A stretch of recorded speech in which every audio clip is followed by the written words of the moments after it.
Modern Mahjong's here with Tuesday's Daily Talk of the Tiles for May 6, 2025.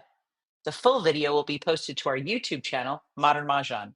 And if you're just hearing this for the first time on Instagram, we have an entire playlist of all our previous Daily Talk of the Tiles, as well as many other interesting videos. Patience. When do you claim a discard and when do you wait? When a tile you need is discarded for a pung, kong, or quint, do you call to make that exposure immediately, or do you sit back and have patience and wait? And what do you think of it to make that decision? This is not a one size fits all strategy. So, what we're saying here is our opinion, by no means inclusive or scientific, but from experience at our games. In these visuals, we're listing some topics, but on the video you're hearing, we're going to discuss in more detail how they impact your decision. First, we're discussing the annual card, the hands on the card, overlapping tiles needed in the hands, and what your exposures tell other players. So a few years ago, possibly the 2019 card, the hands related very differently for that year. And if you didn't call a tile that was discarded right away, you probably never had a chance again to call that tile. Somebody would win before a second discard of the same number went out. So it really depends on how the hands and tiles relate on the current annual card. Other years, it feels like the game would go on, and usually somebody wouldn't win until the very last wall. Your exposures can share a lot of information, especially when also considering your discards. It gives clues as to what you're playing. So sometimes that may favor holding off and waiting to expose if it makes it more obvious what you're playing. B. Another thing to consider is how defensive and strategic players are at your game, whether you play with a house rule of paying for the table, either during the house rule of a hot wall or depending on how many exposures someone has and you throw a hot tile, or if you're playing in a tournament that penalizes for throwing to 0 or 1 or more exposures. By exposing early, you are taking the offense role and you are putting other players on defense. This might result in them breaking up their hand in order to prevent you from having the win if you're ready to call and they feel that. On the other hand, you're sharing information about your hand early on, and this could give players insight into what's safe or not safe to discard. Moving on. If you can claim the tile with all natural tiles, it might favor calling early rather than waiting. But it also depends, how does that exposure and your discard signal what you're waiting for to win? There's a term when you're set for Mahjong, meaning you only need one more time to win the game. There's also when you're, quote, set for each different grouping on the card. So if you call and make an exposure and get rid of a tile you don't need, does that make you set for all your other groupings? And can you call them? In other words, do you need to pick another tile to make an exposure, or do you need to pick a joker and able to call other discards? Do you need to use a joker to claim the discard, or maybe even more than one joker?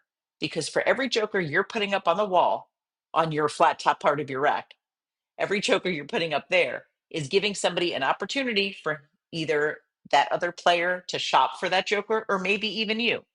So those are things to consider. Do you need a tile for a single, a group of singles, or a pair? Or can you float that joker that you would need to use into the different part of your rack before you call to make an exposure? Because once you call, that's locked. Will calling now give others the opportunity to redeem a joker or you? Or are those tiles already exposed or discarded? So let's say someone throws a 4 dot and you have two jokers to put up on the flat top part of your rack with that 4 dot to make a pung. If those 4 dots haven't been discarded yet, somebody could now shop for two jokers. There might already be an exposure of 4 dots, or they might have already been discarded. In that case, you're not giving anyone opportunity to take those jokers. Will your exposure or combined exposures give a lot of tells about exactly which hand or hands you might be playing? And there's several examples on the 2025 card that certain exposures give a lot of information. So these are hands of the day that we've included previously because they're interesting, but we thought they'd be a relevant reminder here.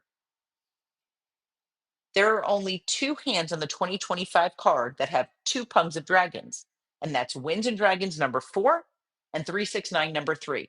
So if you call early and have both of those pungs up and you start throwing a lot of wins, you might be bluffing because you might have extra, but it also might be giving clues that you need threes or sixes or nines.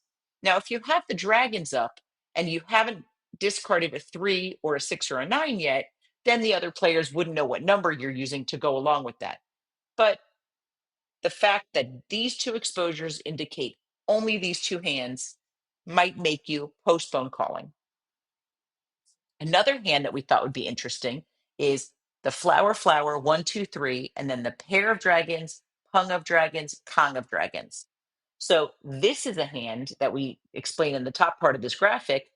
Once you expose those two Pung Kong, nothing else can be exposed until you win. Everything else is left is a single, a group of singles, or a pair. So by exposing those early, it's indicating it has to be this hand. So strategically, this might impact whether you call and make that second exposure, since now you're naked as a jaybird and everybody knows you need a pair of flowers and a consecutive run of numbers. Now, and the other dragon. Now, they won't know what numbers you're using, but they still will know that you need the other dragon, the flowers, and a run. So this might indicate it's time to hold off and be a little patient.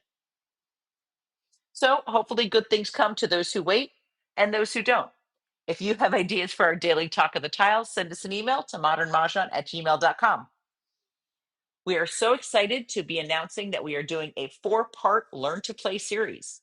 We are going to be doing it on June 23rd, 25th, 30th, and 2nd of July.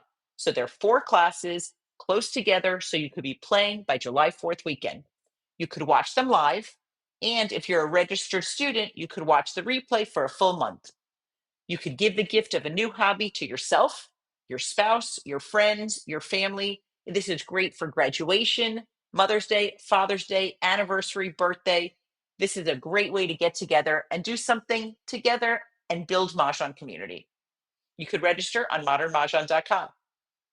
If you play Canasta, we're having a Canasta convention October 11th and 12th in New York City at the Honors Bridge Club. You can visit bit.ly/CanastaCon25 to register.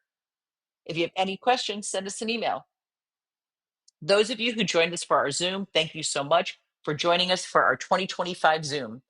We have a 95-page document. You don't have to print all pages, but it is available for purchase for $10 on modernmahjong.com/products/2025 PDF. We have information on how to improve your strategy, find groupings on the card, which help you play both offense and defense, as well as backup hands, which show overlapping tiles among all the hands, and it'll help you figure out what to do if the hand you're working on needs a plan B.